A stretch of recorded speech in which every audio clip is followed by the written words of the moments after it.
Wabarakatuh. Alhamdulillah wassalatu wassalamu ala Rasulillah wa ala alihi wa man wala ba'du. Kita lanjutkan pelajaran kita. Kita sampai ke poin yang kelima, yaitu marahilut tarbiyah. Marhalah tarbiyah, tingkatan dalam suatu pendidikan.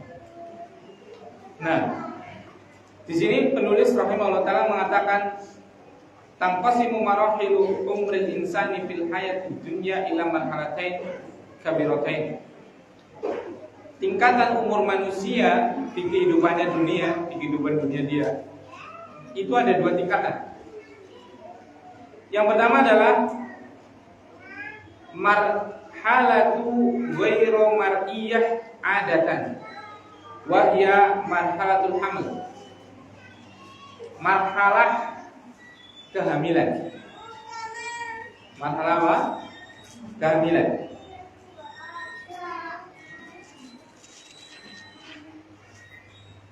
Yang kedua adalah marhalatu mar'iyah, marhalah yang sudah dilihat. Tingkatan yang sudah dilihat. Jadi tingkatan usia manusia, tingkatan kehidupannya manusia itu ada dua. Yang pertama, yang di dunia maksudnya ya, itu tingkatan yang terlihatan, yang tidak terlihat. Itu tingkatan tatkala masih di kandungan. Yang kedua adalah tingkatan yang terlihat, berarti sudah lahir dia. Nah, tingkatan yang terlihat ini terbagi menjadi dua juga. Marhalatul tufulah, tingkatan balita. Tufulah itu lebih tepat dikatakan balita karena dia belum mayis. Tingkatan balita.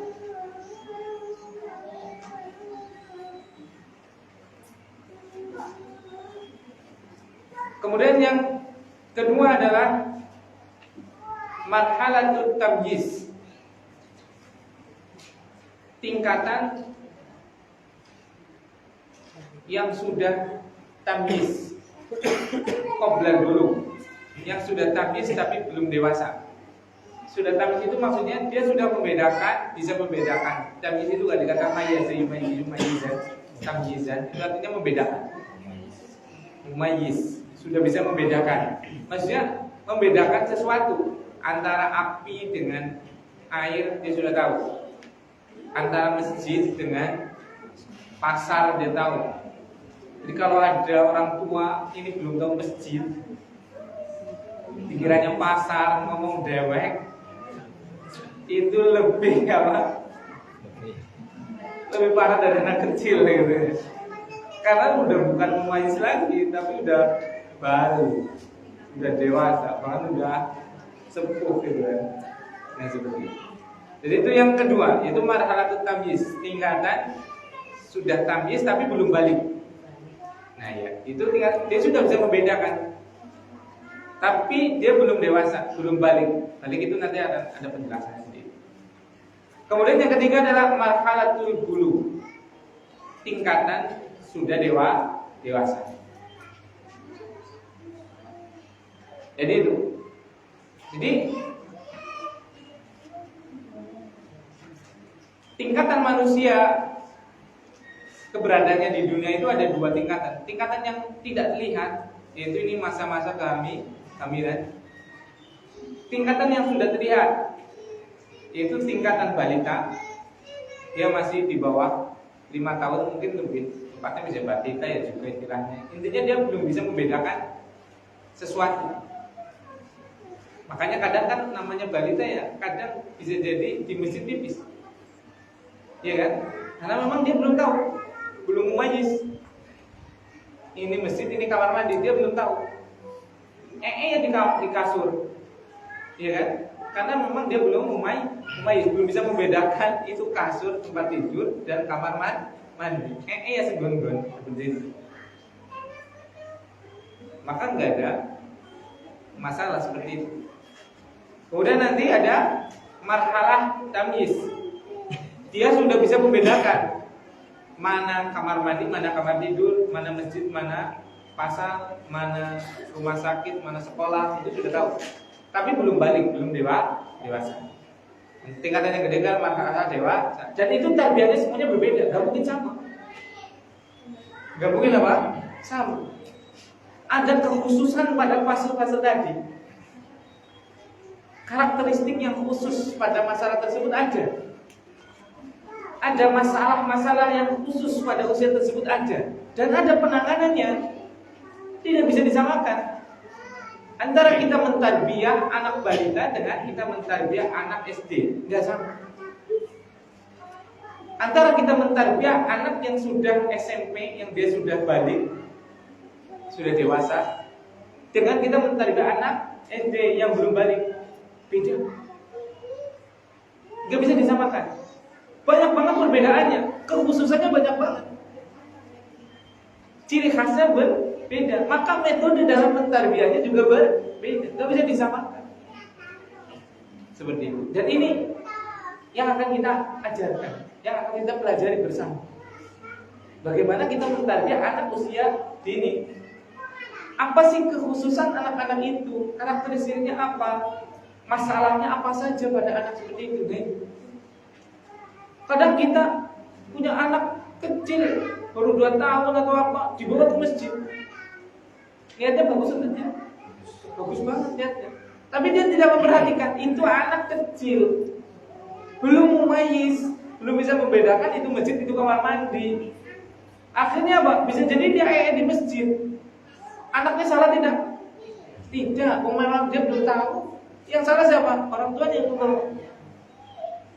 Kan seperti itu. Ada pendidikannya sendiri. Ada kekhususannya, dan itu semuanya sudah ada di dalam syariat kita, yaitu Islam. Masya Allah, sesempurna itu agama kita. Cuma kitanya kurang mengkaji. Nah ini rinciannya itu nanti akan kita bahas. Seperti itu. Akan kita bahas satu persatu.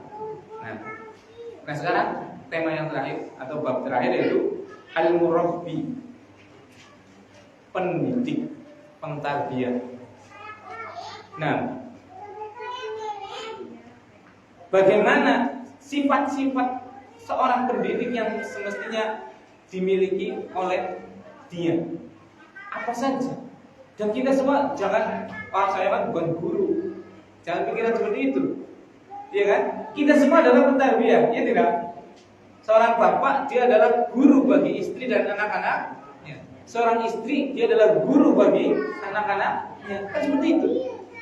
Seorang RT adalah guru harusnya bagi masyarakatnya. Seorang RW adalah guru bagi masyarakat. Seorang kades adalah guru bagi masyarakat desanya. Begitu seterusnya. Dia adalah pentarbiyah. Maka harus betul-betul memahami tarbiyah itu. Makanya pemimpin itu bukan sembarang. Pemimpin itu adalah betul-betul orang yang paham dengan bagaimana tarbiyah Islami. Seperti itu. Nah, dan berikut akan kita baca bersama apa saja yang semestinya dimiliki oleh seorang pentarbiyah, yaitu murabbi, pendidik. Yang pertama adalah jelas ilmu, itu pangkal suatu kebaikan.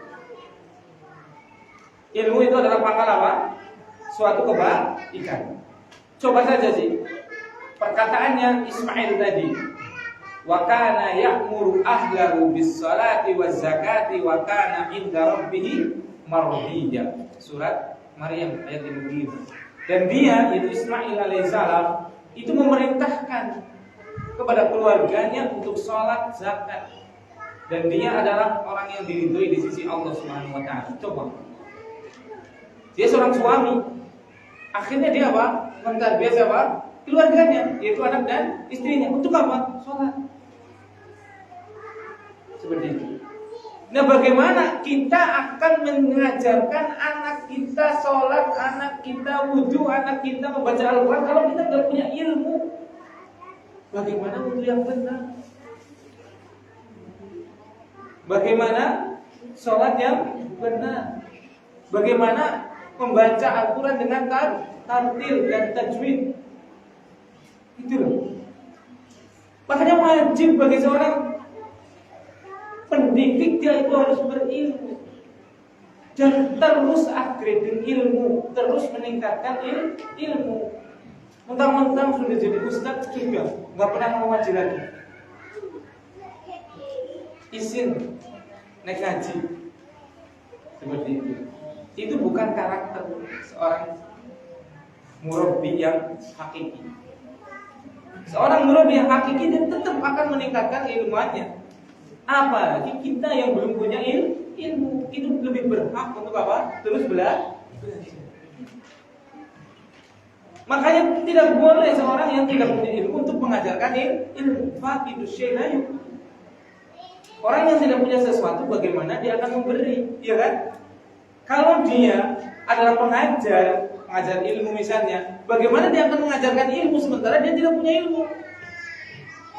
Iya tidak. Orang yang tidak punya salah dia tidak bisa memberikan buah salah kecuali dengan cara yang haram. Yaitu apa? Salah kayak wong deh, colong, gue kena ning wong, berapa orang bodong gitu. Ya sama guru-guru sekarang kayak gitu sistemnya. Dia itu mencuri ilmu dari mana? Google. Modal googling, modal searching. Akhirnya dia nggak paham dengan apa yang dia sampaikan. Ya akhirnya apa? Bundetin. Mending kalau nggak jelas saja. Kalau sesat, mending kalau sesat untuk dirinya sendiri. Kalau menyesatkan, iya kan? Bagaimana dia seorang yang mengklaim, mengaku dirinya adalah ustaz atau ahli ilmu atau kiai atau ulama, tapi nggak bisa dia baca kitab gundul. Ya, terus dia mau mengajarkan apa? Dari mana dia menyampaikan itu? Sumbernya apa? Bahasa Arab nggak tahu. Kan seperti itu. Harus punya ilmu. Coba saja, seandainya tak-taknya bukan di rumah, jasa operasi sesar gratis. Operasi sesar gratis, bukan nggak ada yang datang, bukan di penjara, iya kan? Malpraktek, ya tidak. Nah sekarang dia apa? Jasa mengajarkan Islam. Sumbernya dari mana? Pernah belajar di mana? Nanti menyesatkan bagaimana? Itu. Karena analoginya seperti itu. Coba, untuk ilmu dunia aja kita nggak pernah menerima. Bahkan dia dihukum. Harusnya orang-orang yang mengustadkan dirinya, tapi dia tidak punya ilmu agama, harusnya dia lebih berhak dihukum. Kenapa? Kalau salah operasi itu paling fatalnya adalah mati. Ya tidak. Orang salah operasi paling fatalnya kan mati. Orang salah dalam beragama, apa coba akibatnya? Surga neraka itu. Bukan main-main. Seperti itu. Barakallahu fiik. Makanya pendidik itu harus punya ilmu. Pendidik itu harus belajar. Kalau memang nggak punya ilmu, jangan ngajar. Bok nasi sesat dan menyesat harus belajar. Seperti itu. Istiwatan orang apa? Yang musim butuh kok orang apa? Jangankan butuh, gue bujuk papat, gue apa kok. Seperti itu. Belajar itu nggak mengenal usia. Belajar itu nggak mengenal waktu dan tempat. Silakan belajar. Gak ada kata terlambat, gak ada. Aku anaknya yakin tapi kita banget ngaji nih. Temenan, anu kayak menu TPK terus kan nih. Masanya anak menu ngaji, ngaji alif fathah, alif kasrah, alif dhamma, ai itu ya. Izin orang kena izin. Justru nanti anak kita itu tatkala melihat kita belajar padahal kita masih belum bisa, itu anak kita akan semakin mengagungkan kita, semakin menghormati dan memuliakan kita. Kenapa coba? Masya Allah, bapak ini bisa isi belum ngaji orang isi. Jadi anak kita nggak akan meremehkan kita selama kita betul-betul ikhlas. Justru anak kita akan apa? Sangat memuliakan kita. Kenapa? Kita sangat bersemangat gitu. Ini kita jadi ustaz secara tidak langsung, jadi contoh, menjadi suri teladan, jadi khutbah bagi anak kita untuk belajar. Jadi seperti itu. Jadi jangan pernah kita merasa apa? Malu dengan anak kita atau cucu kita yang lebih pintar dari kita dalam belajar agama. Gak ada kata apa? Belajar sekarang. Belajar wudhu, belajar sholat, belajar turutan selangkah itu. Ikro ganti mana yang ngajar umi, seperti itulah. Pokoknya belajar baca pun yang benar. Nggak seperti itu. Makanya syarat utama seorang pendidik adalah apa? Ilmu. Sifat yang harus dimiliki yang paling utama adalah ilmu. Ilmu tentang apa? Yang pertama jelas ilmu tentang syariat. Ilmu tentang Allah. Bagaimana sifat-sifat Allah, bagaimana kekuasaan Allah, bagaimana penyayangannya Allah, bagaimana kayanya Allah, bagaimana pengampunannya Allah. Tapi juga diajarkan juga bagaimana pedihnya azab Allah Subhanahu wa ta'ala. Seperti itu. Barakallahu. Kemudian sifat yang kedua yaitu amanah. Amanah. Dan termasuk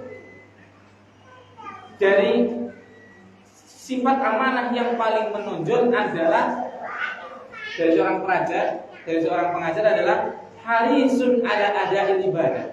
Dia itu sangat bersungguh-sungguh dalam menyelesaikan ibadah, dalam melakukan ibadah. Jadi guru yang baik adalah guru yang paling bersemangat dalam ibadah. Dia itu multazim bisyara'. Dia betul-betul iltizam, komitmen dengan syariatnya. Baik dalam madharnya, baik dalam penampilannya ya jenenge guru ya. Penampilan guru lah, sing sopan, sing jaga muruah, jaga kewibawaan. Masa guru ngokos belum? Kan enggak layak. Masa guru lagi jilbaban? Dan terus muridnya beriwe. Guru ada jilbaban, yang muridnya apa? Tank topan. Seperti itu. Guru ada sholat, muridnya apa? Yang mabok-mabokan bisa jadi. Naudzubillah, iya kan? Seorang guru itu harus dia orang yang paling bersemangat dalam ibadah, paling semangat dalam menjaga syariat Islam, baik secara penampilannya ataupun secara batinnya, seperti itu. Dia menjaga muruahnya, dia menjadi qudwah bagi murid-muridnya, menjadi contoh. Nah, sekarang coba kita lihat di mana anak kita disekolahkan. Coba, bagaimana guru-gurunya coba. Tapi jangan disalahkan gurunya ya nanti ya. Gara-gara sekolah anak sih aku detat dia apa yang lagi. Ya jangan disalahkan. Coba introspeksi diri kita sendiri. Tapi ya memang itu salah satu sebab. Coba guru kita, guru anak kita bagaimana coba? Bagaimana guru anak kita dengan sholatnya bagaimana? Dengan pakaiannya, jilbabnya bagaimana? Seperti itu. Makanya kita di sini itu mendirikan namanya sekolah, yaitu Lentera Kolbu Banyumas, yang memperhatikan aspek-aspek seperti ini. Ada kelompok bermain TK, ada gerak Quran setara sekolah dasar, yang kita betul-betul berusaha, walaupun kita masih jauh dari sempurna, tapi kita berusaha menjaga nilai-nilai tadi. Bagaimana anak tatkala awal sholat dia sudah tahu wudu, anak 4 tahun sudah bisa azan, anak 4 tahun sudah bisa qomat, anak 4 tahun sudah tahu haknya Allah Subhanahu wa taala. Itu. Jadi dari mana? Salah satunya adalah dari apa? Gurunya tadi. Iya kan? Punya sifat amanah gurunya. Yaitu dia apa? Semangat untuk beribadah, memberikan contoh. Dia menjaga muruahnya, kewibawaannya. Masa guru ini cukuran, kepal, kebul, yang muruahnya yang nggak ada. Minimal dia sembunyi di hadapan apa? Murid-murid. Iya kan seperti itu. Jangan sampai menampakkan yang tidak baik di depan murid. Seperti itu. Nah, Kemudian yang ketiga, seorang pendidik itu harus punya kekuatan. Harus punya apa? Kekuatan. Dan jangan dipahami kalau kita bilang kekuatan itu hanya kekuatan apa? Fisik. Jelas yang namanya orang tua pasti lebih kuat daripada anaknya, iya kan? Itu jelas. Bukan itu saja. Tapi kekuatan di sini adalah betul kekuasaan jasad. Tapi kekuatan apa lagi? Akal. Kekuatan apa lagi? Akhlak. Kekuatan apa lagi? Ibadah. Jadi seorang pendidik, termasuk kita suami mendidik anak istri kita, itu memang harus secara fisik lebih kuat. Tapi jauh lebih penting apa? Secara akal lebih kuat, secara akhlak lebih kuat, secara ibadah harus lebih kuat. Makanya, tatkala kita punya anak banyak bertanya, itu kadang ini kan, jadi kadang dari putra atau putri banyak bertanya mungkin pada fase-fase balita tadi. Dan memang itu nanti kita pelajari itu kekhususan mereka, yaitu iktisaf. Yaitu ingin apa serba tahu. Ini kalau orang tuanya nggak pinter, mesti sih kesalahannya siapa? Bocah. Bocah kan banget si cilik gue takut-takut gue aku ditakonin. Iya kan? Justru itu adalah bocah cerdas. Itu tanda anak itu akan coba sih. Kita punya saudara atau kita punya anak atau siapa lah, coba sih gamine rewel biasanya gudene pinter. Karena dia diberi pikiran untuk apa? Iktisaf. Untuk ingin mencari tahu. Nah, ini sudah dipadamkan oleh orang tuanya sendiri dari kecil. Berisik lah, takon baik gitu kan. Rewel itu. Masya Allah, dikasih anak yang mau cerdas luar biasa, malah apa? Dipupus dari kecil. Aduh, eman-eman Pak. Anak kalau punya anak murid yang rewel itu anak paling seneng itu. Tapi rewel yang apa? Yang tadi, yang pengen tahu, bukan rewel yang ketakilan seperti itu apa. Dia pengen tahu. Anak udah terpenek itu bagus itu. Anak punya murid itu kita terpenek itu bagus itu. Lanjutkan. Jangan ditakut-takutin. Kok malah kayak guru udah datang menek wit kelapa. Anak menek wit kelapa nyengget gitu kan. Ada anak dia mau apa? Naik pohon itu bilangin aja bagus, tapi sih hati-hati bismillah. Seperti itu. Harusnya kayak gitu. Jangan bocah daging teman di waktu dia itu pendek. Subhanallah. Ya akhirnya pedih gitu kan. Kapuk pernah gadang mani-mani kan seperti itu. Subhanallah. Harusnya disupport, cuma dibimbing. Ya papa menek tapi dengan hati. Maka bismillah. Angger kirane kegedean nonan waktu tangane milih cilik gitu kan. Dan kayak gitu loh. Lu bocah belum menek kan Masya Allah itu luar biasa loh. Maksudnya di video harus videonya menek gitu. Itu anak baru kalau bingung dia punya pemberanian. Makanya ditopang tadi, cuma dibimbing, diarahkan. Jangan dipupus. Nah itu. Salah satu sebabnya mungkin karena ketidaktahuan kita dengan apa? Ilmu tadi. Kekuatan akal kita lemah. Terlebih kalau anak kita nanti sudah SMP. Kalau kita nggak tamat SMA, otomatis kita nggak bisa ngajarin anak kita yang SMA. Makanya sebab Masya Allah coba. Jadi sini kan kita dituntut untuk menjadi orang yang cerdas, gitu kan? Coba bayangin semua. Ya Allah, anak aku mau sekolah sih, angel banget. Ya diwarai. Masalah kurang yang kok gue, nah itu kan. Ada permasalahan. Di mana? Karena kita selaku orang tua tidak bisa apa? Membimbing. Kita nggak punya kekuatan akal untuk menjelaskan apa yang ada di pelajaran oleh anak kita. Maka jadi orang tua, walaupun sudah tua, harus tetap belajar, tetap agar punya kekuatan akal, sehingga kita bisa menerangkan, kita bisa mentarbiyah akal anak kita yang sedang bertumbuh kembang. Karena tadi mana tarbiyah kan menumbuh kembangkan. Seperti itu. Nah, jadi harus punya kekuatan. Dan termasuk kekuatan pengaruh. Jadi namanya suami itu adalah ini penting banget. Dua asas yang kalau kita betul-betul dijalankan itu menjadi sumber kebahagiaan dan keberkahan, dan kalau dilalaikan itu sumber petaka. Pertama, suami itu harus ditaati secara mutlak oleh keluarganya selama tidak menyelisih syariat. Suami harus ditaati secara mutlak oleh keluarganya selama tidak menyelisih syariat. Anak bojo dan anak itu harus mutlak taat kepada siapa? Suami selama tidak menyelisih syariat. Ngomong di depan jalan-jalan dan bilang saya kata ini boten. Ini hadis. Apa kata Rasulullah SAW? Lau kuntu amiron adan liyasjuda li ahadin la amartu nisaa antas juda li zaujiha.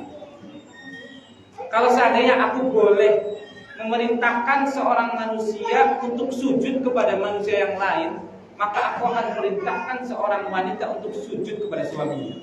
Tapi kan sujud gak boleh kecuali untuk Allah SWT. Berarti ini menunjukkan haknya suami itu luar biasa. Itu. Makanya suami harus punya wibawa. Dan seorang istri juga harus menjaga wibawanya suami. Seorang anak juga harus menjaga wibawanya abahnya, bapaknya. Karena kewibawaan seorang suami itu adalah sumber keselamatan dan keberkahan. Itu yang pertama. Yang kedua adalah seorang laki-laki apapun kedudukannya harus mentaati orang tuanya, terutama ibunya. Itu. Seorang laki-laki apapun kedudukannya dia harus lebih mentaati siapa? Ibunya. Mentaati orang tuanya, terkhusus siapa? Ibunya. Terkadang baru kalau pikir, tak kala kita sudah berumah tangga ini. Coba sih. Terkadang kita mengedepankan kita seorang laki-laki suami, terkadang lebih mengedepankan siapa? Istri dan anak kita daripada orang tua kita. Itu salah. Yang benar adalah apa? Kalau kita suami, maka tetap mengedepankan hormat kita kepada orang tua kita, terutama ibu kita. Kalau kita istri, harus mengedepankan siapa? Suami kita, baru ibu kita dan bapak kita. Ini pangkal keselamatan, kebahagiaan dunia akhirat. Salah satunya yang paling pokok. Itu. Nah, makanya di sini suami itu termasuk apa? Pentarbiyahan, soal pendidikan. Dia harus punya kekuatan tadi. Secara jasad, alhamdulillah Allah sudah memberikan jasad lebih kuat daripada wanita. Maka secara akal ini, berarti seorang suami memang harus lebih senang untuk belajar harusnya daripada istri. Tapi coba realitanya tidak.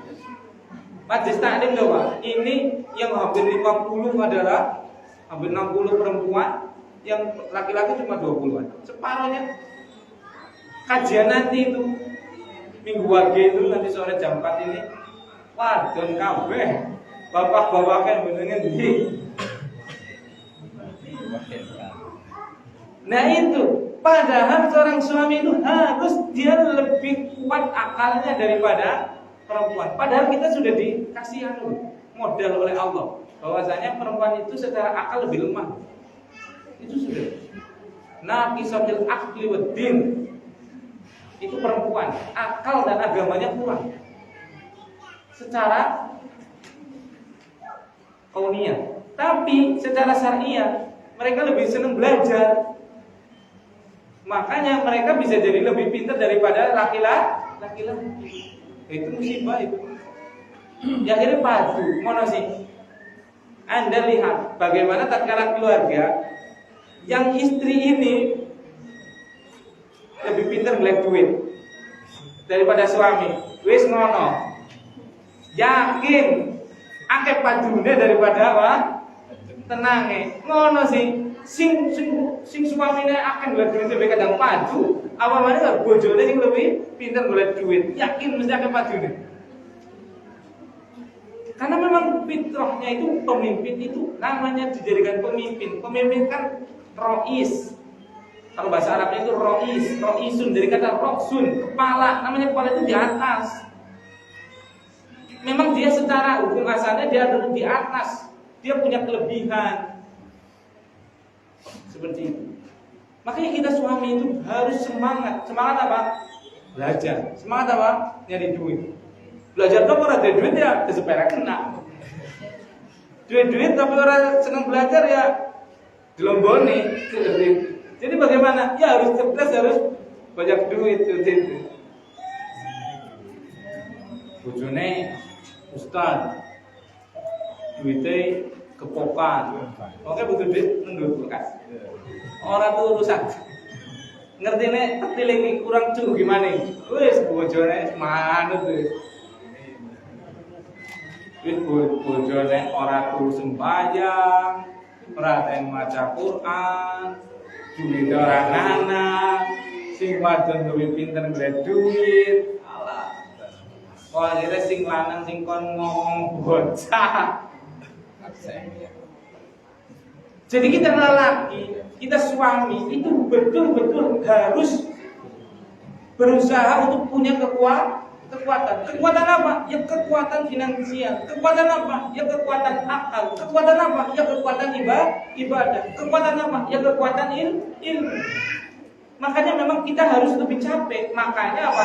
Istri itu diwajibkan banget untuk taat semua suami. Karena apa? Kita itu punya beban yang sangat berat. Sudah harus memenuhi pakaiannya, makanannya, pendidikannya, dan yang lainnya. Itu berat. Makanya Allah fasilitasi dengan apa? Bojo itu kudu betul-betul manut. Tapi masalahnya enggak. Bojone kon manut, dewek ora memenuhi dalam nafkah. Anu sing salah sing lanang, "Bu, con ngaji, Bu, kaya Mendasari." Kurma para hadis. Lau kuntu amiran di ahdin anjas sudah di ahdin laman kun nisa antas sudah li zaujiha. Kalau kan harus ngoli perintah uang kon sujud maring uang, mbok bojo kon sujud maring lanang. Kurang ngerti gue ya. Subhanallah. Padahal mungkin karena kita apa? Yang kurang dalam apa? Kekuatan kita. Kekuatan apa? Finansial kita. Kekuatan apa? Ilmu kita. Kekuatan apa? Ibadah kita. Kekuatan apa? Akal kita dan yang lain. Makanya seorang pentarbiyah, seorang pendidik, dia harus punya kekuatan. Jangan kita itu lemah dengan tangisan anak. Anak kecil tatkala disuruh atau dilarang sesuatu itu nggak mungkin berada sama kita karena mereka jelas kalah. Dijiret rampung, untuk nakama rampung, ya kan? Maka dia nggak mungkin melawan. Tangisan dia itu ada perlawanan kepada kita. Orang belum sembahyang, orang gadang wani untuk saling kita. Karena apa? Jelas dia kalah. Maka dia gunakan apa? Perlawanannya dengan apa? Demonstrasi. Dengan apa? Nangis. Jangan kita ikutin nangisnya. Kalau memang belum mau ngaji, terus kalau nangis baik kok. Nanti dia apa? Diperintah orang gelap nangis aja. Seperti itu. Lihat tangisan itu karena apa? Ya nangis kadang memang karena sakit. Ya kita patut harus kita mengasihi dia. Nangis kencot, ya kita berikan makan. Tapi nangis orang belum ngaji, jangan dituruti. Nangis orang belum sembahyang, aja diturutin. Harus kita apa? Ajak. Harus kita kuat. Daripada kayak suka turun tangi-tangi itu bakal mengambil neraka, mendingan apa? Terbangunan. Kadang kan kita orang tua kan hidupin ya, maksudnya, aduh, malas yuk, si jam papat ditangi gitu kan ya. Lo malas mana kalau anak kita nggak sholat, kemudian dibakar dia pintar akan naudzubillah, kemana naudzubillah? Iya kan? Kita harus kuat apa? Hati kita kuat. Anak kita dipondokkan untuk belajar ilmu agama. Dewek kemang-mangan, karo ayam, karo lele dan yang lain. Nang pondok belajar karo sate, sayur terong, sayur tempe, mabni, orang belajar ganti. Kadang kita terenyuh, ya tidak? Ya Allah ya Rabbi izin ya. Kadang mangas mangan udah bismillah ya. Aduh, kayak si ular pondok mana apa ya gitu. Ya ditegakkan saja. Loh kalau nggak ditegakkan nanti kapan dia tahu agama? Iya kan? Ada ditangisi, bahkan harus kita support, harus kita dukung tatkala anak kita pondok walaupun dalam kurang fasilitas yang tidak memenuhi dan yang lain. Serapa? Aku gatel lah bang. Semua kamar mandi dewa bersih dan dulu kena kamar mandi kurban besar. Serapa? Gatel itu gampang. Aja malah protes paling pondok. Priwe sih Ustaz? Bayar kok kamar mandi kayak piye? Anak apa basuh tempatnya apa? Kampung gawe. Subhanallah. Kalau kayak gitu anak kita semakin menjadi jadi. Ya kan? Kapan mereka punya apa? Sifat untuk mandiri, bertahan. Jadi itu, kita harus punya kekuatan. Termasuk kekuatan apa? Tega. Tega dalam artian yang benar tadi. Yang preman nih. Wis kelas ngorok, masa esok-esok ora hubungan. Digugah lah, melas gugah pak, seperti itu. Dan kok daripada kelas SMA, suara mani gugah kita. Karena fisiknya sudah lebih kuat daripada kita. Dia nggak lagi nangis, bentak dia. Iya kan? Tangi kok, misalkan berisik lah, matuk-matuk ngomong itu semesan kok. Nah, itu. Bahkan bisa jadi kalau jauh dari agama lagi, anak itu bisa terjadi fisik, naudzubillah, bisa sampai memukul kepada orang tuanya. Dan itu ada, ya tidak? Dan itu realitanya. Kenapa? Karena dari kecil kita tidak apa? Tegaan. Salah siapa kan orang tega? Bangunnya esuk. Akhirnya sih wani gentak. Bahkan wani minggat ke rumah dan yang lainnya. Kalau dulu nggak berani minggat. Kenapa? Ya takut lah, iya kan, masih kecil. Kalau sudah gede, minggatnya bisa. Dia bisa kerja, bisa ini dan itu, iya kan? Itu. Jadi barakallahu fikum. Sifat seorang pentarbiyah yang keempat adalah harus punya kekuatan. Kemudian yang ketiga tadi. Kemudian yang keempat adalah adil. Ini penting banget. Adil itu adalah wad'u syai' ala makanihi lain. Memberikan sesuatu sesuai dengan porsinya yang tepat. Itu adil. Adil nggak mesti harus sama makanya. Kakangnya seneng SMA disamuni 15.000. Adilnya seneng TK disamuni 15.000. Adil atau tidak? Tidak. Atau sebaliknya, adine nang TK disamuni 5.000, kakaknya sing nang kuliah disamuni 5.000. Adil tidak? Tidak. Karena apa? Tidak sesuai dengan porsinya yang tepat. Ya bocah TK paling tentu apa? Tapi bocah kuliah kan ada yang kebutuhannya. Harus disesuaikan dengan apa? Porsinya dia yang tepat.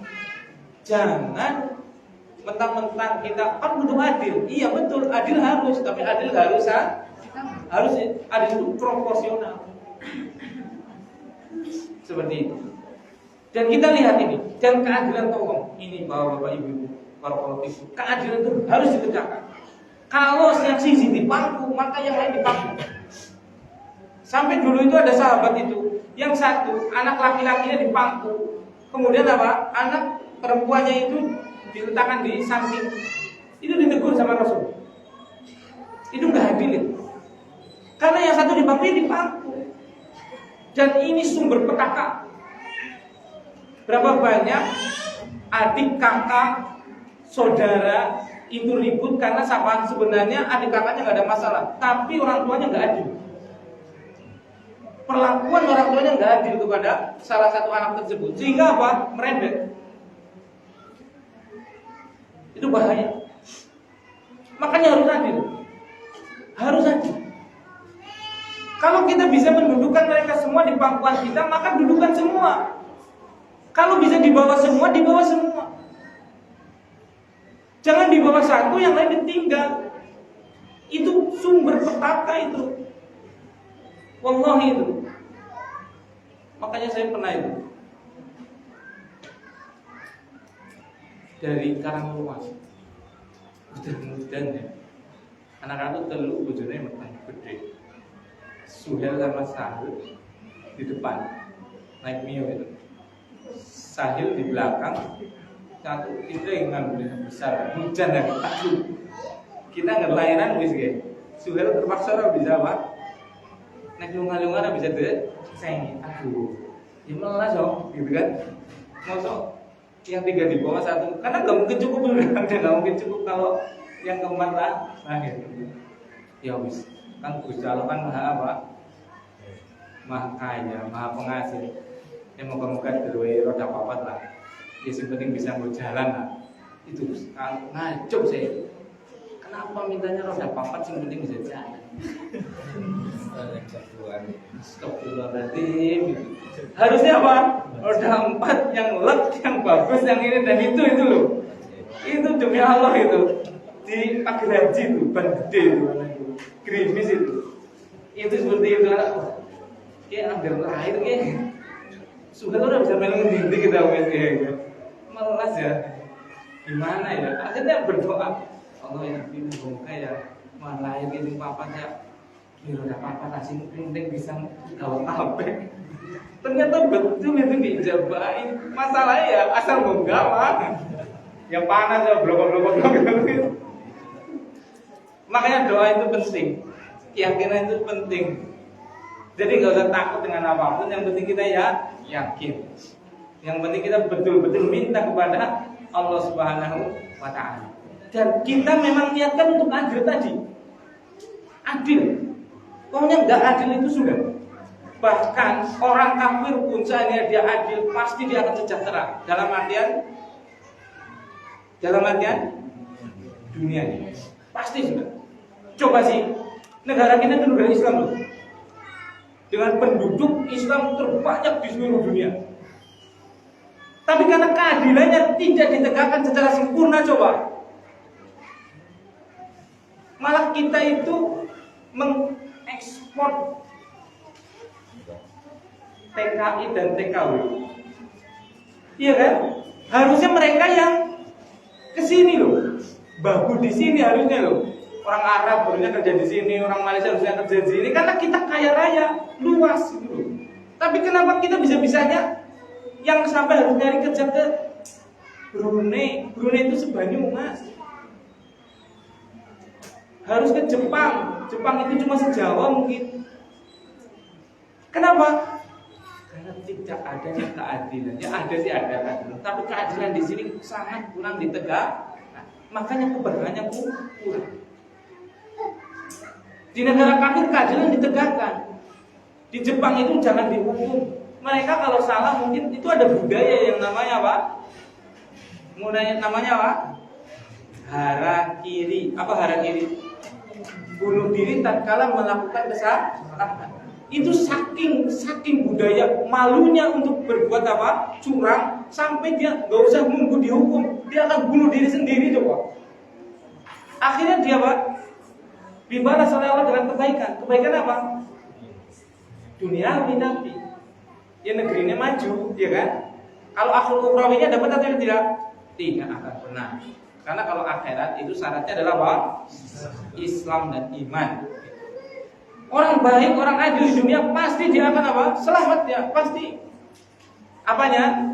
Dunianya. Apalagi kalau dia Islam adil, pasti apa? Selamat. Dunia dan akhirat pasti sudah. Makanya barakallahu fikum.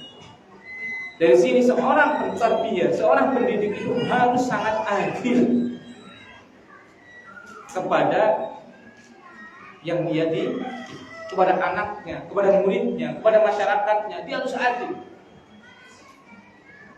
Meletakkan segala sesuatu sesuai dengan tempatnya yang tepat.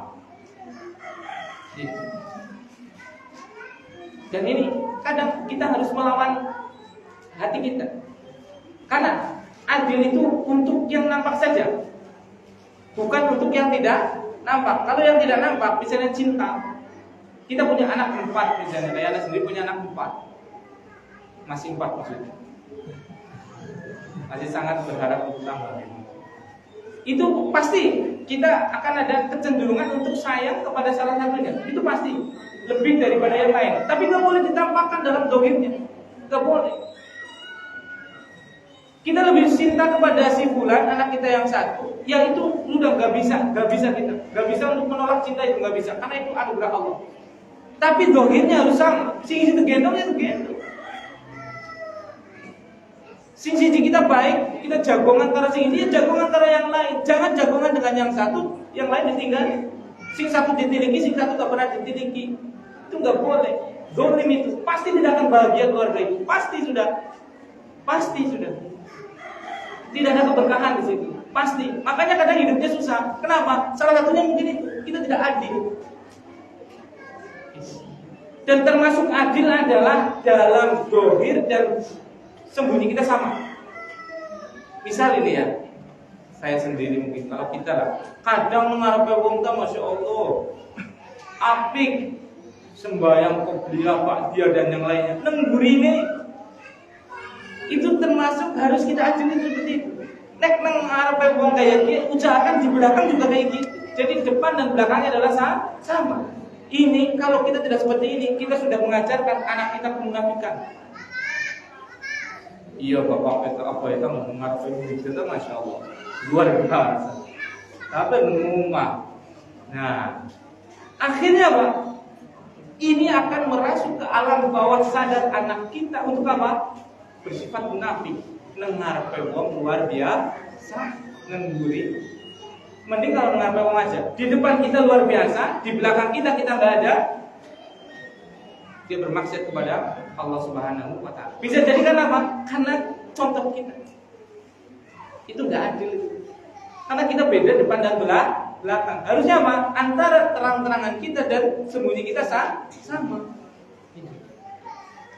Memang adil ini paling berat memang. Dan semua pasti akan tersinggung, termasuk saya sendiri. Dan itulah kalau kita tersinggung berarti apa? Itu kita sadar. Gak ada masalah. Karena penyakit itu ya pasti akan sakit kalau tatkala diobati itu pasti. Kalau kita masih merasakan sakit berarti kita masih apa? Sadar. Tapi kalau kita sudah nggak merasakan berarti memang sudah. Kan yang nggak merasakan kan yang orang mati. Ya kan? Orang mati mau dijahit, mau dikubur, mau dibakar, mau diapapun sudah nggak merasakan apa-apa ya kan? Tapi orang yang masih hidup dia dicubit sakit. Iya kan? Sama. Karena kita punya penyakit mau disembuhkan, pasti akan ada rasa gitu. Makanya sifat yang keempat yang harus dimiliki oleh seorang apa? Murabbi atau pengajar pendidik adalah apa? Adil. Kemudian yang kelima,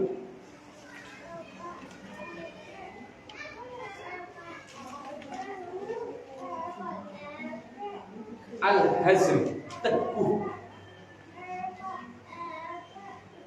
Dia itu harus punya keteguhan dalam mengajar.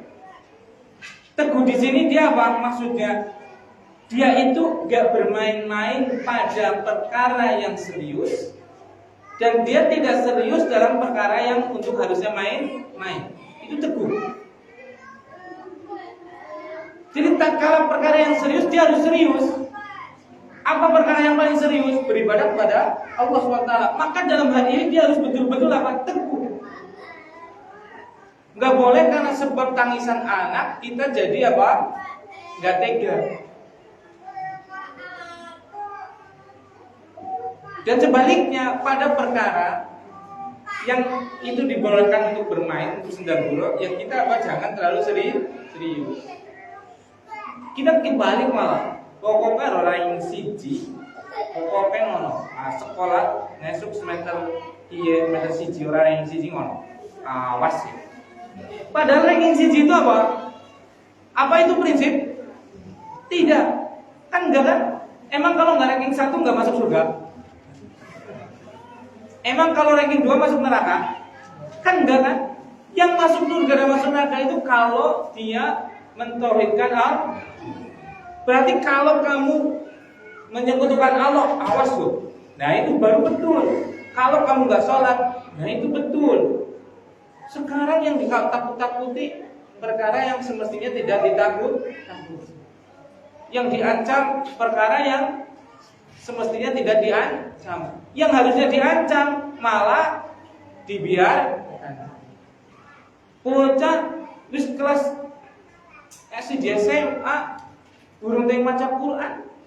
Wis apa sih penting wong uripe teng paham. Ngopo penak? Nah seperti itu.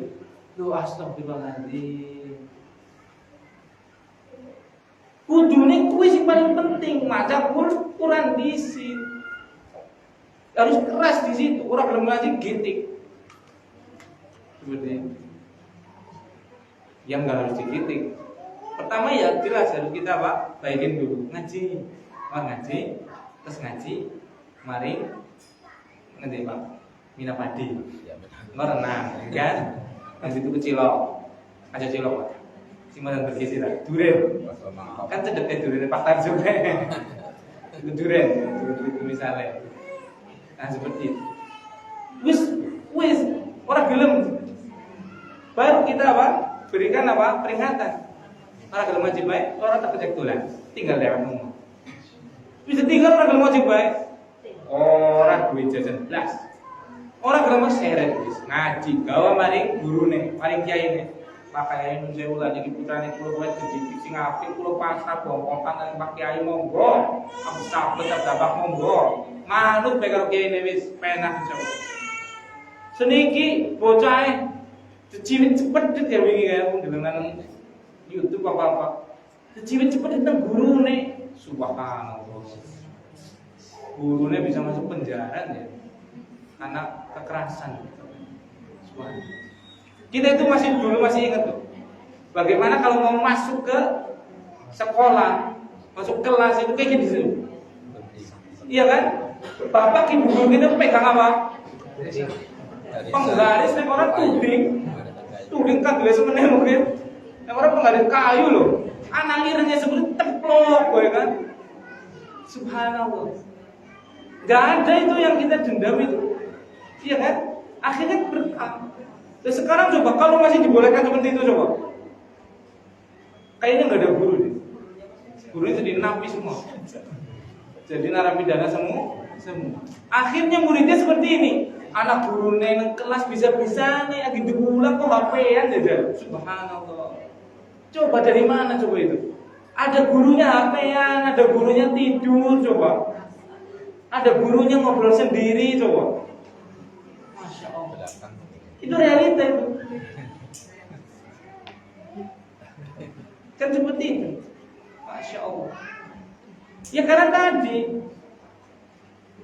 tidak ada ketegasan. Bahkan seolah-olah ketegasan harus dihilangkan. Keteguhan harus dihilangkan. Ya betul. Asal daripada pendidikan adalah apa? Cinta kasih. Ya kadang tapi kan ya perlu juga dengan apa? Ketegasan. Cinta kasih betul, asalnya dilus-elus, ayo masing pada ngaji, oleh Bang Gula, oleh apa, seperti itu kan. Tapi nek kurang belum ngaji terus masa di zona baik. Kan seperti itu. Nah itu, dulu kita seperti itu kan, belajar seperti itu. Ukune ireng seperti itu studinya apa? Blok baik seperti itu.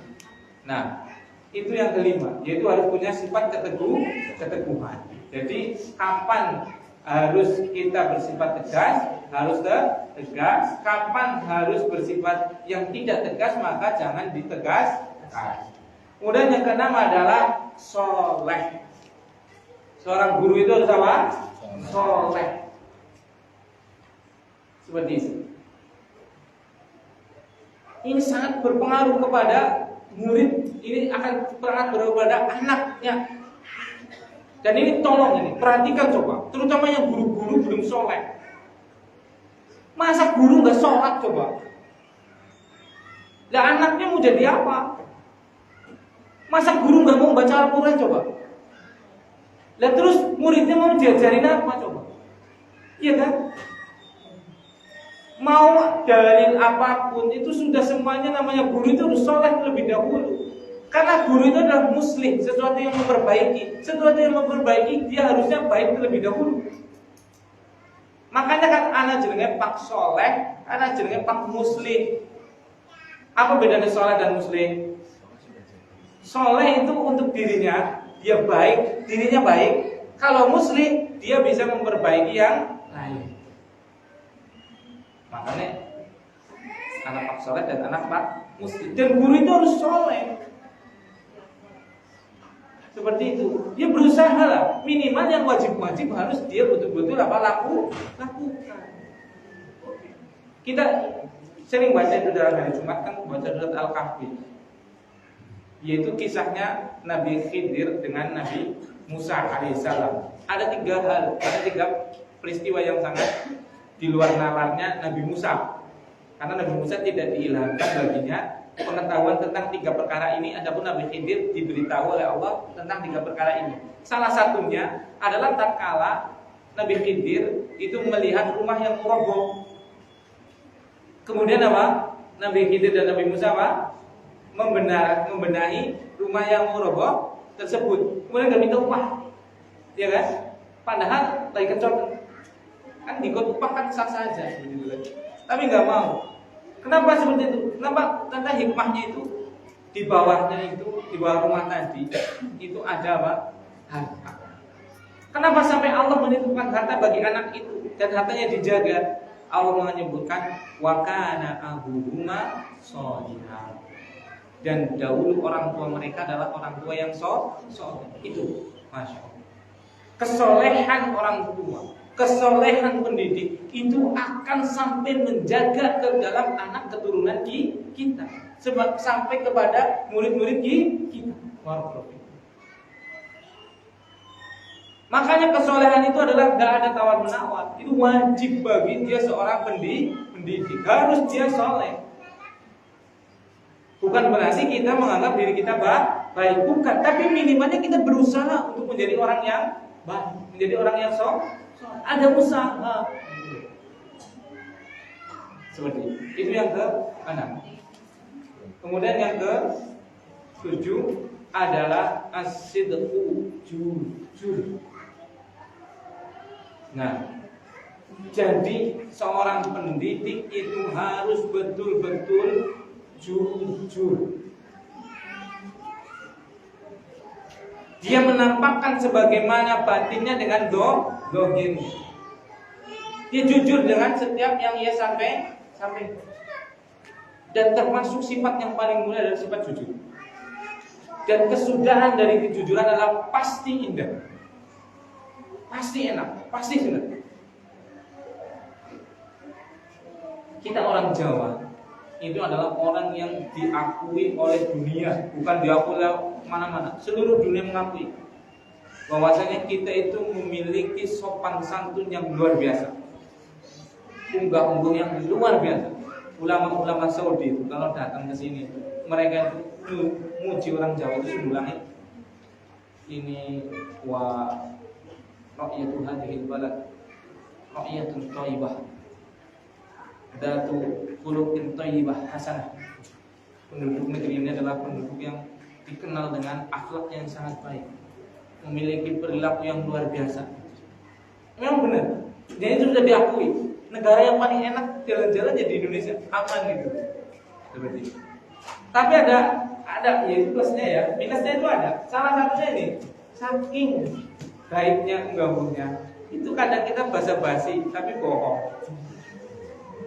Contoh ya, tinggal gimana mangan bakso sama mie ayam, padahal semangkok derek gue berobol. Anak batir apa tangannya lewat, kan, ini gitu, makan bareng mie ayam. Baik atau tidak itu? Enggak baik. Kalau itu enggak baik, kalau itu. Lah wong siji kok, mesti anu basa-basi itu enggak boleh dan kita enggak boleh menerima itu. Karena itu adalah anu basa-basi, enggak boleh. Aslinya dia enggak itu. Dan saya pernah praktekkan ini dan betul-betul dia marah. Waktu SMA itu di kantin itu. Cuk, iya minggu. Itu parah itu ya. Terus saya ambil makan, marah-marah. Loh, dia tebak. Kan ditawarin gitu. Dia marah-marah seperti itu ya.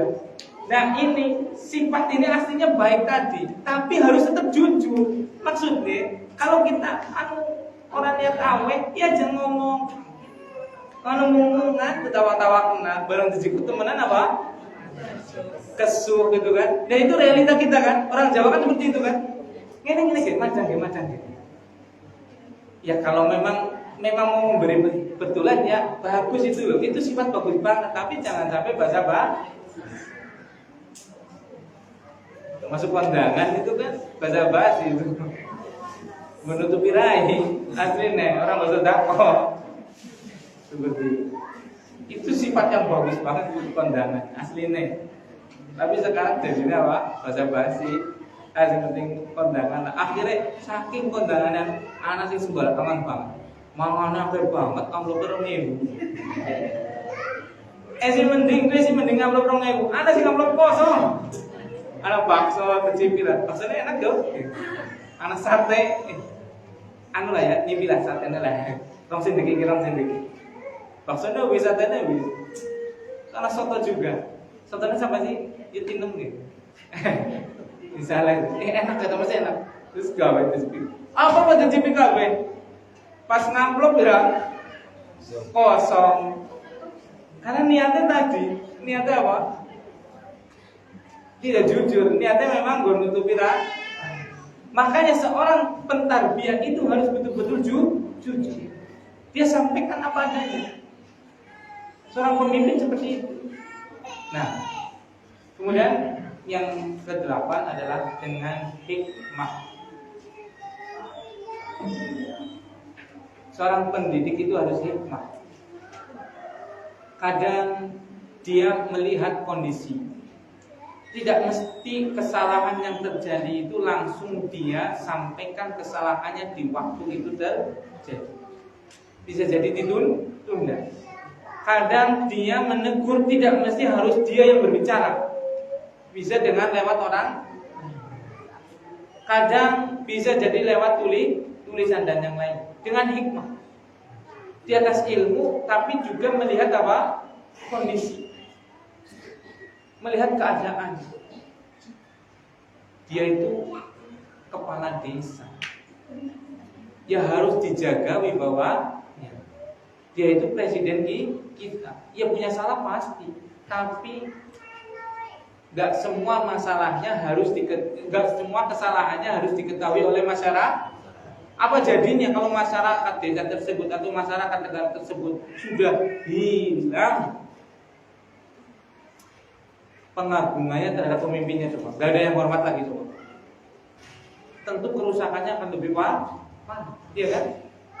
Ya betul, dia salah. Namanya presiden juga manusia, namanya pemimpin ya pasti siapapun itu manusia. Tapi pasti punya salah, ya kan? Ya siapkan kondisinya lah.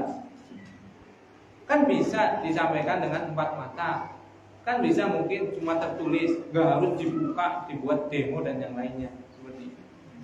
Nah, ini beberapa karakteristik seorang pendidik, sifat-sifat yang mesti dimiliki oleh pendidik. Pertama, dia harus berilmu. Yang kedua, aman. Yang ketiga, punya kekuatan. Yang keempat, adil. Yang kelima, teguh. Yang keenam, soleh. Yang ketujuh, jujur. Yang kedelapan, hikmah. Dan yang terakhir, semua itu harus dibangun di atas keikhlasan. Semua itu, amanahnya dia, jujurnya dia, adilnya dia, semua itu, dia itu nggak mencari pujian manusia. Dia mencari apa? Keridhoannya Allah Subhanahu wa Ta'ala. Nah, itu yang saya bisa sampaikan. Mohon maaf kalau ada tutur kata yang kurang berkenan. Sekali lagi, nggak ada sama sekali insya Allah unsur untuk apa? Menyalahkan atau apapun tidak. Ya, jangankan jenengan, saya sendiri juga kalau mau tadi persiapan dan tadi malam itu juga disabet-sabet. Ya Allah, ini saya banget gitu loh. Kok saya seperti ini? Harusnya saya ngomong seperti itu kan. Ya namanya manusia, ya kita berusaha untuk lebih baik. Dan insya Allah pekan berikutnya akan disampaikan tentang masalah lebih khusus lagi, yaitu tarbiyah pendidikan usia balita sebelum dewasa. Bagaimana karakteristik usia balita tadi, masalah-masalah yang ada pada usia tadi dan yang lainnya. Nah, sebelum ditutup ini banyak sekali hadiah. Ada banyak sekali orang yang memberikan hadiah. Maka pertama, siapa yang mau bertanya? Saya langsung kasih hadiah. Tanya doang dapat hadiah. Tapi ya tujuannya nggak hadiah. Nah, Ini pertanyaan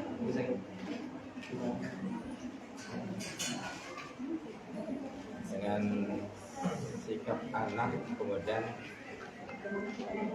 ini tangga yang melihat anak saya, misalnya contoh anak saya itu naik motor banter banget ya.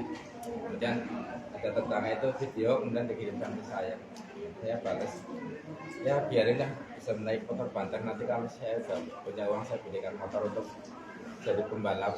Nah ini jawaban seperti itu apakah termasuk dalam rangka mendidik anak atau malah milih dulu. milih? Milih yang mana? Ya, nah, barakallahu. Ada pertanyaan. Ada seorang yang bertanya ini. Dia punya anaknya bisa naik motor dan ngebut. Kemudian di video oleh tetangganya. Kemudian disampaikan ke orang tua anak tadi. Kemudian orang tua tadi membalas tadi, ya belilah berapa Pak? Mau ngeris nyum debit malah tertuna simbatan sisan kok. Menjadi pembalap yang profesional maksudnya, bukan yang ugal-ugalan itu ya. Atau yang ugal-ugalan? Yang profesional ya. Misalnya kalau Valentino Rossi ya. GP itu ya. Nah seperti itu. Bagaimana? Maka ini salah. Kenapa salah? Karena dia mendukung anak tersebut. Orang ini sudah sangat baik memberikan nasihat bahwasanya anaknya ngebut-ngebutan dan itu tidak pada tempatnya. Pertama, dia masih kecil. Kedua, bukan di tempatnya. Kalau mau ngebut-ngebutan, dia betul-betul di Grand Prix, di sirkuit beneran. Iya kan? Harusnya dia mengatakan, jasa Allah, matur nuwun. Ya Allah, nek ora digwe mungkin aku ora ngerti. Berarti saya ucapkan terima kasih banget karena anak saya akan saya kasih tahu bahwasanya tak belinya insya Allah kalau ada rezeki ya, jadi ke anaknya, bukan ke orang yang apa memberikan kabar untuk menasihati tadi. Itu kan kayak seolah-olah kesombongan kita. Ya beli anak dari mut malah anggar yang debut tak tertuna MotoGP seperti itu. Kalau sirkuit yang borong misalnya itu ada unsur kesombongan dan itu akan mendukung anak kita. Makanya tadi kita sampaikan jazakallahu khair atas apa? Pertama, diingatkan anak kita sudah ngebut-ngebutan.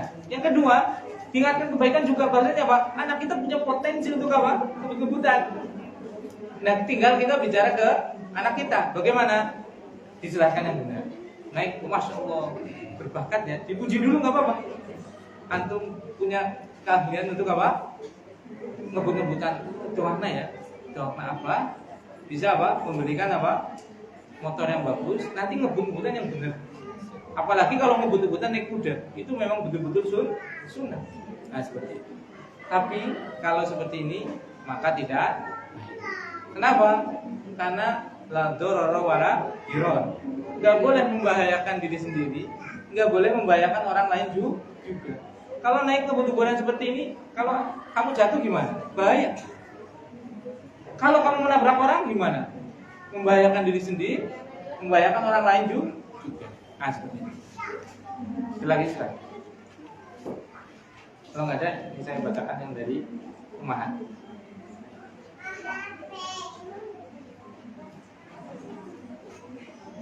Bismillah. Assalamualaikum Ustaz. Waalaikumsalam warahmatullahi. Bagaimana cara kita menebus dosa karena telah memberi makan dan lain-lain dengan yang tidak halal? Jazakumullah khair.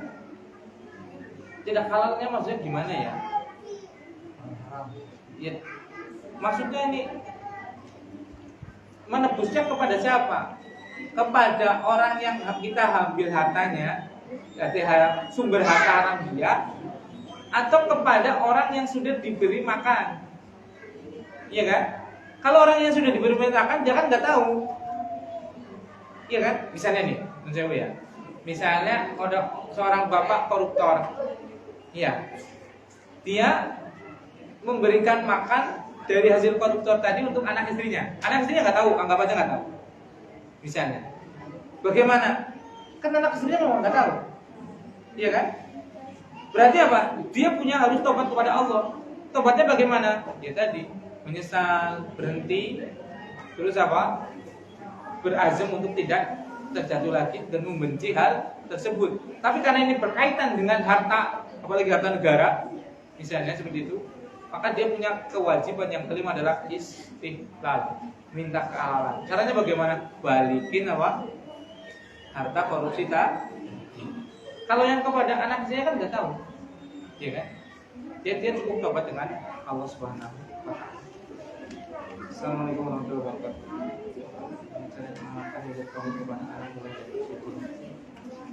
Apa Ustaz, bagaimana cara menanamkan nilai tauhid kepada anak mulai dari usia dini? Ini akan diajarkan di pekan daurah minggu depan, insya Allah. Makanya ikut hadir ya. Peserta yang dapat door prize hadiah yang paling awal mendaftar Akhwat Mukonita Ikhwan Pak Rasito Pak Sempul yang paling pagi tengah 7 ya. Asal Pak Sempul itu dapat tuh. Paling awal hadir absensi Ikhwan Edi Suyanto Akhwat Nita Karanglo. Ya, ini nggak apa-apa. Tapi Pak Sempul itu juga dapat itu paling awal. Paling jauh rumahnya Ikhwan Ahmad Raufuddin Akhwat Umu Zain. Yang bertanya tadi nggak tahu siapa, Ikhwan langsung dikasih. Nah, ini yang saya sampaikan. Mohon maaf kalau ada tutur kata yang kurang berkenan. Subhanakallahumma wa bihamdika asyhadu an la ilaha illa anta astaghfiruka wa atubu ilaik. Assalamualaikum warahmatullahi wabarakatuh.